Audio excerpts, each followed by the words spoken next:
What is up, YouTube? Kato here, and today we're playing cards. This is episode 3 of the vlog, and I'm loving it. It's a lot of work. I'm spending basically all night editing and all day playing, but it's really rewarding, and I hope that you're enjoying the content. I'm trying to make the best content that I can, the best graphics, the best everything. So if you can support me with a like or a subscription, I really appreciate it. Let's get right into it.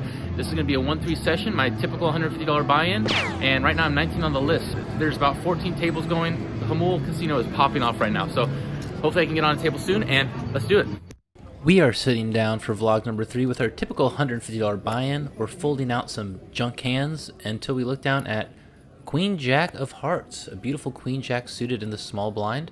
There's $7 in the pot, 1 limper. It folds around to me in the small blind. I am definitely going to raise this up, or maybe not. I just elect to call, and we're going to the flop. I just sat down. I have $150. I'm out of position. If I hit, I hit. If I don't, it's okay. We'll wait to play another hand. I don't want to lose my money immediately, but the flop does come Ace of Spades, 5 of Hearts, 9 of Hearts, giving me backdoor straight draws, flush draws, and I'm gonna bet this for sure. $12 into a $9 pot, bringing the pot to $21. We have the big blind fold.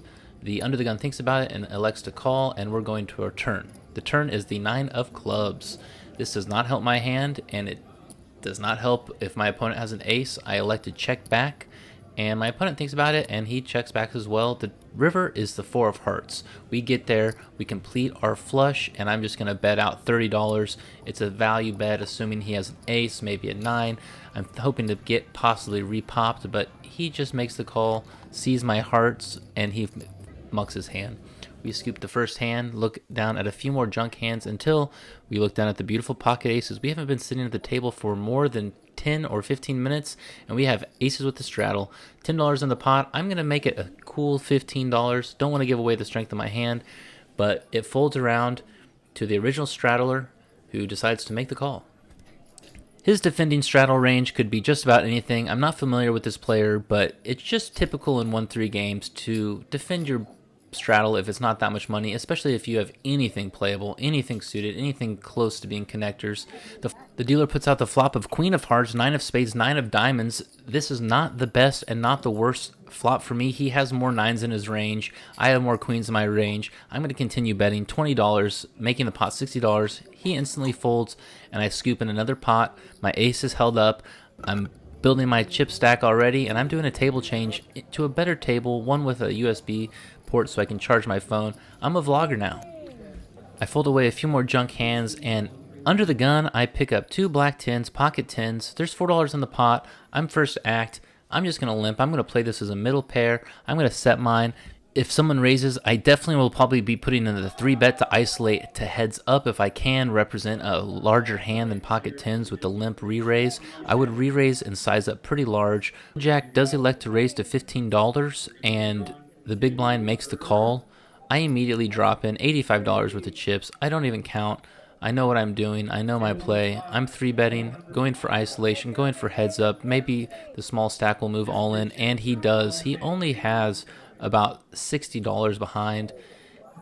I don't expect the big blind to make the call here. People will call pre-flop raises light in 1-3 games, but then they'll fold out to 3 bets more often than not. We're going heads up to a flop. Seat 2 is all in. I have him covered. I get a $25 discount, and let's hope for a safe, clean run out for pocket 10s. I flip my hand up for the vlog. I zoom in on the flop. He does not show what he has. 9-6-4, looking good so far. No overs. There is a heart draw out, but then the 2 of diamonds comes, and he flips over Ace of Hearts, Queen of Spades, locking the win for my pocket 10s. They were good pre-flop, and they were good post-river. We scoop in a pot, pulling about $100 profit. This has turned into a nice little session so far. The next hand that we decide to play is the King of Hearts, 6 of Spades. We are in the big blind, and it has limped around. I decide to check. The flop comes King of Clubs, Queen of Clubs, 8 of Spades. I'm definitely going to be betting. There's only $12 in the pot. I bet $5, which is basically like checking in this game. Almost anyone will call with anything, but I did get one player to fold, and we're going to the turn with $27 in the pot, which is something to play for. The turn comes the 10 of diamonds, not improving my hand, but also not really helping with a lot of the draws out there. I decided to size up a little bit to $16. The pot's now 43, and the low jack calls, the small blind folds. So we're going $59 in the pot to the river. The river is the 5 of hearts. It does not improve my hand, but it likely doesn't improve any other hand. I check to check call a bluff, table my hand, and it is good. I'm scooping a $59 pot, chipping away at the table, and slowly building up my stack. We're sitting with 2 buy-ins, or about $300.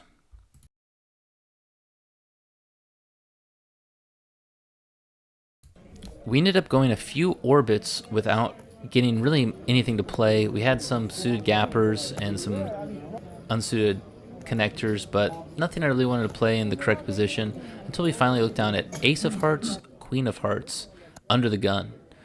Looking back on this, I definitely should have raised, but the table was raising quite often, and I was thinking that I could get in a 3-bet. This is a very strong hand, a hand that I want to 3-bet with, put some pressure on people, but unfortunately, I got what I deserved by not raising, and it just limps around. There's going to be 3 people going to the flop when the small blind folds and the big blind checks.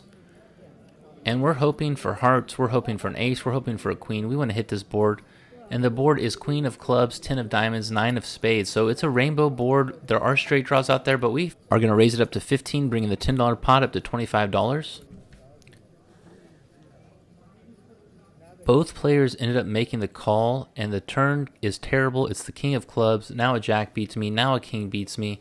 I'm drawing to a jack for the straight, but I decide to slow down and check. There's only $55 in the pot, and that's when the player last act goes all in for his remaining 60. The first player immediately folds, and although there's $116 in the pot, I'm not drawing to my flush. I'm drawing to a gut shot straight, and I have a middle pair. He shows ace king or ace jack. I'm not sure which one, but both beat me.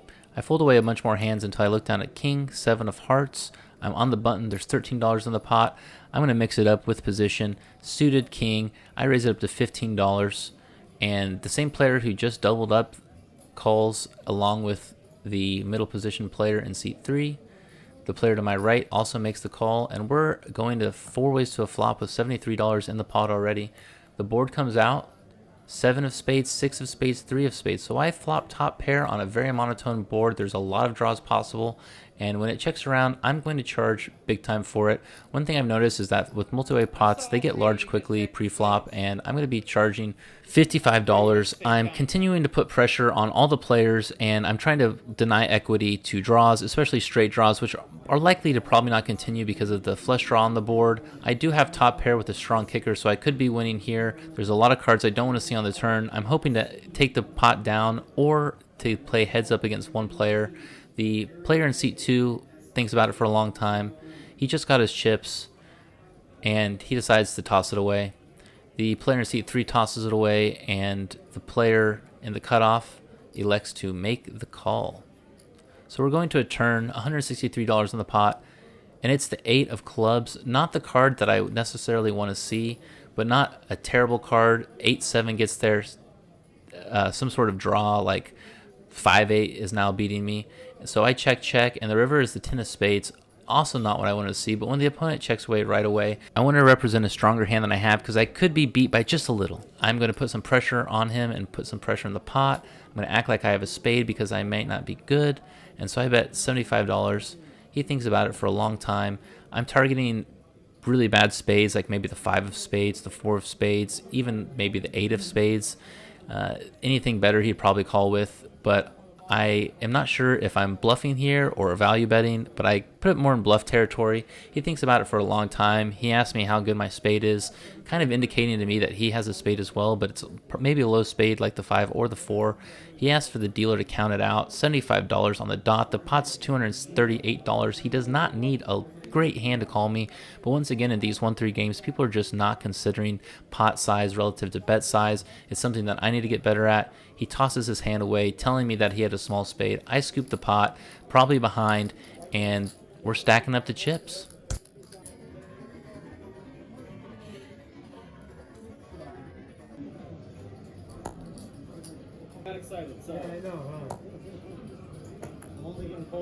Look down on the button at ace-jack offsuit. It's a strong hand, but with the bet to 15 in front of me and a call, it's too weak to just call with on the button, I feel, especially in this situation. So I decided to raise up to $50. This table's not comfortable and not familiar with 3 bets, and sure enough, they just toss their hands away. And without risk, I pick up 11 big blinds or $34. Great scoop. The hands we get for the next few orbits are not so great. I've built my stack up and I want to preserve it. I want to get in some big pots with the big stacks, and I have about $440. So I'm going to wait patiently for a decent hand, and it comes a few rounds later in the form of Queen of Diamonds, Jack of Diamonds. Of course, I'm under the gun, not the best position at all, so I decide to just limp in, and it almost limps around except for the big blind makes it $15.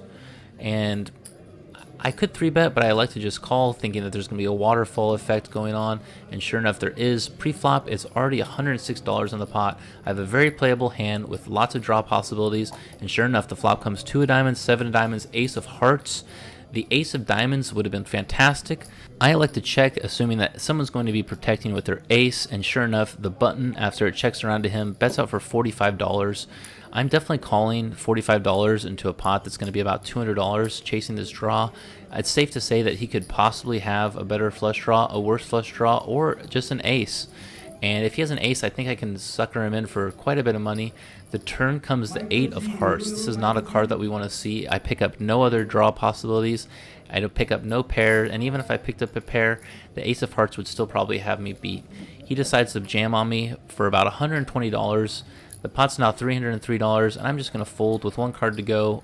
I probably am just drawing for a diamond, and he could possibly have me destroyed with ace-x of diamonds. We'll go through this hand quickly. I have the king 10 of hearts. I open it up to $12, and the button with about $60 behind makes the call. The flop comes out with 2 hearts, and then I river the second nut flush. Well, unfortunately he happens to have the nut flush, and so he scoops the $94 pot. Losing 2 pots in a row, I decide I'm going to get up from the table. I have $350 left. I'm going to go get some dinner and reevaluate. Alright, I'm grabbing a quick bite to eat. I've been playing alright poker. I've been getting some hands. I've been bluffing, maybe bluffing too much. I've got away with a few of them, but I reached about 450, and now I'm back down to maybe 370 or something like that, 350.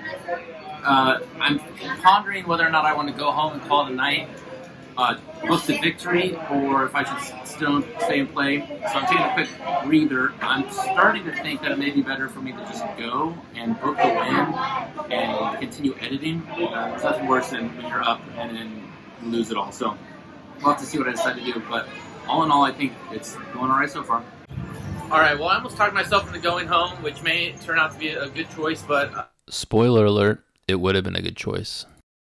It's Friday night. The room is popping. There's a lot of action, and I think I'm going to stay for a little while longer, see what develops. What develops is me losing $100 for no reason on the very first hand. I'm trying to get creative. Sometimes this happens when I come back from dinner. I just am excited to play again, and I bet 50, and I get jammed in on, and I have absolutely nothing. I have to fold out this $303 pot, and he flips over to the deuce of clubs, whatever the heck that means. Hint, it probably means that I got bluffed. I look down an ace-queen offsuit on the button, looking for a chance to get my money back, but the table's tightened up, everyone folds around, and things are not looking good as I've already bluffed off a portion of my stack. I've gone from 470 down to 220, and it's not looking good. Just as expected, I got a little too excited when I came back, played a little too many hands, pushed the pots a little too much, and I immediately lost a large portion of my stack. So now I'm just taking a quick breather, calm down, focus, not try to rush anything. Let's just try to build our stack back and get out of here. I'm frustrated. I got $230 left. I'm looking for a hand where I can double up. Okay, yep. I sit back down, and the very first hand I have after winding to my camera is pocket kings, king of hearts, king of clubs, and I'm a sneaky little bastard, I guess, because I just limp in like an idiot. Luckily, 2 to my left raises to $10. The seat 1 calls, everyone else folds, and I 3-bet, of course. Thank goodness I did this, to $40. We're going to see if I get any action. Come on, baby, give me action. Give me action, please.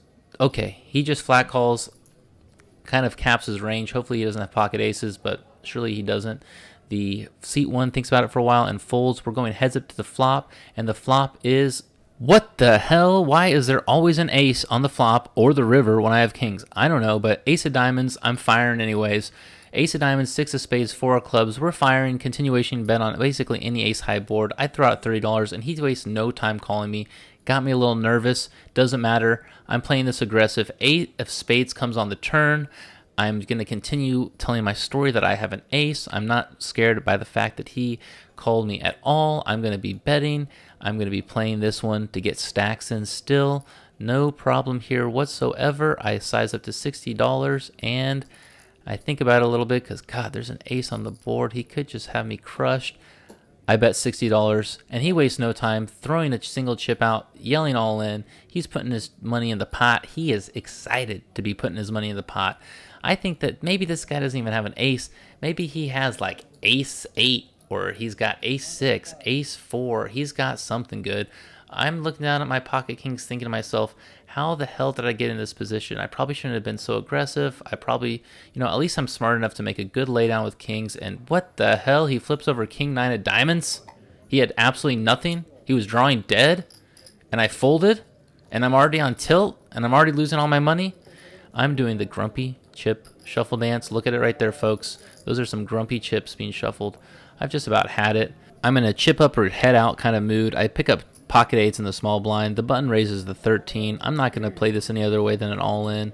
And he makes the call. It's $187 in the pot. I don't know what he has, but I flip my 8s, and I just have to fade a bunch of high cards. An 8 on the flop would be beautiful, but instead of an 8, I get an ace. The turn's a 3 of diamonds, and the river is a scary queen of hearts.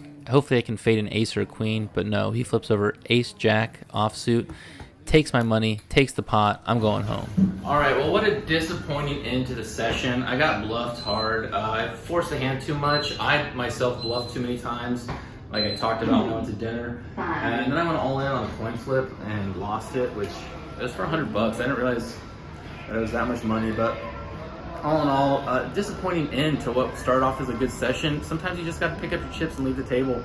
Especially, I'm working with such a small bankroll that I really should have known better. But this is a learning lesson, and we'll take it with stride. But that's poker for you, and I got to come back stronger tomorrow, and I have to learn every little lesson I can when I can.